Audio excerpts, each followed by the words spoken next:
Hello everyone, আসসালামু আলাইকুম। কেমন আছো তোমরা? আশা করি ভালো আছো। তো অনেক দিন পর আমরা বের হয়ে গেলাম রাজশাহী ঘুরবো আর কিছু খাওয়া দাওয়া করবো। তো আজকে আমার আব্বু আম্মু পরিশোনা সবাইকে নিয়ে বের হয়ে গেলাম। একটু বিকেলে বের হয়ে গেছি, কারণ বিকেলে না বের হলে ভালো করে ঘোরাঘুরি করা যাবে না, কিছু মজা করা যাবে না।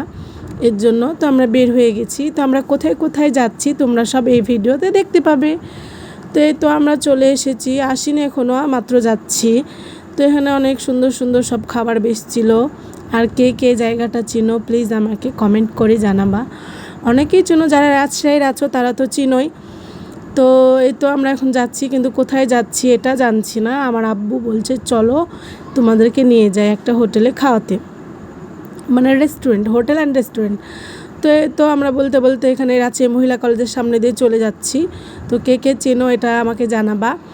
তো আমি এখনও যাচ্ছি, এখন কোথায় যাচ্ছি এটা কিছুই আমার বাবা বলছে না, খালি বলছে যে চলো, গেলে পারেই দেখতে পাবা যে কোথায় নিয়ে যাচ্ছি। আর আমার আব্বু হোটেল রেস্টুরেন্ট অনেক সব কিছুই চেনে, এর জন্য কিছু বলছে না, বলছে সারপ্রাইজ, তোমাদের জন্য সারপ্রাইজ, তাই বলতে আছে। তো পরিশোনা খালি বারবার বলছে নানু ভাই কোথায় নিয়ে যাচ্ছ, বলো বলো বলো বলো। তো বলছে যে কি একটু ধৈর্য ধরো, দেখতেই পাবা যে কোথায় নিয়ে যাচ্ছি। তো বলতে বলতে আমরা গণেকপাড়ার মোড় দিয়ে চলে এসলাম। তারপরে তো বেলুন দেখে পরিশোনা সে রিক্সাতে কান্না করছে, বলছে আমাকে বেলুন কিনে দাও কিনে দাও। তো আমি বলছি না, এখন কিনে দেবো না, যাওয়ার সময় কিনে দেবো। তো এই তো এটা আমাদের সাহেব বাজারের বড় মসজিদ, এই সামনে দিয়ে আমরা চলে যাচ্ছি যাতে লাগে। এই তো আমরা রেস্টুরেন্টে পৌঁছে গেছি। তো এই তো এটা হলো এখানে সেই রেস্টুরেন্টটা। তো আমরা এখানে চলে আসলাম। তো এসে যেখানে আমরা সুন্দর করে বসে পড়েছি, আমাদেরকে খাবার টাবার দিবে। পরিশোনা কি সুন্দর করে একটু পোজ দিয়ে দিল।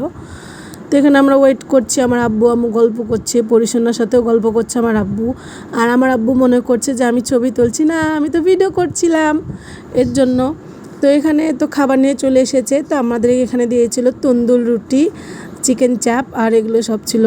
কত সুন্দর সুন্দর এগুলো সালাদ ছিল, অনেক মজা লাগছিলো। তো খাওয়া দাওয়া শেষে আমরা এখানে যাওয়ার পথে আব্বু বলছিল একটা আতর নিয়ে নিই, তো আতর নিয়ে নিলাম। আতর নিয়ে আমরা আবার চলে এসলাম গণকপাড়ার মোড়ে। এখানে একটা মিষ্টির দোকান আছে, অনেক স্বাদ মিষ্টি আর খুবই সুস্বাদু, ভালো মিষ্টিগুলো খেতে। তো এখানে আমি ছানার মিষ্টি নিয়েছিলাম। তো এখানে তো ছানার মিষ্টি দিয়ে গেলো, আমার আব্বু আম্মু মিষ্টি খেলো, আর আমি আর আমার পরিশোনা ছানার মিষ্টি খেলাম।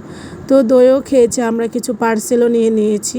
তো এখানে পরিশোনা খাচ্ছে। তারপরে তো খেতে খেতে আমরা চলে আসলাম কাচ্চি ভাই আসলাম পরিশোনার আবদারে। পরিশোনা শুনছে না কোনো মতে, মানে কাচ্চি ভাই আসবে মানে আসবেই। তো জোরাজোরি করলো অনেক। তারপরে তো আমরা চলে এলাম। আর এই তো এটা ভিতরে, কাচ্চি ভাইয়ের ভিতরে অনেক সুন্দর। আর আজকে একটু ফাঁকাই ছিল, ফাঁকা বলতে ফাঁকাই ছিল, কয়েকজন ছিল, তো অনেক সুন্দর ছিল। তো এখানে তো আমাকে মেনুর কার্ডটা দিয়ে দেয়। তো আমার আব্বু দেখছিল মেনু কার্ড, আর আমি এখানে একটু ভিডিও করছিলাম। তারপরে তো আমরা পার্সেল নিয়ে নিই। এই তো সুন্দর একটা লেগ পিস দিয়ে দিয়েছে পরিশোনাকে, আর খেতে অনেক মজা ছিল, সুন্দর। আর এটা স্বাদ অনেক সুন্দর, না খেলে বোঝা যাবে না। তো ভিডিওটা এই পর্যন্ত, আল্লাহ হাফেজ।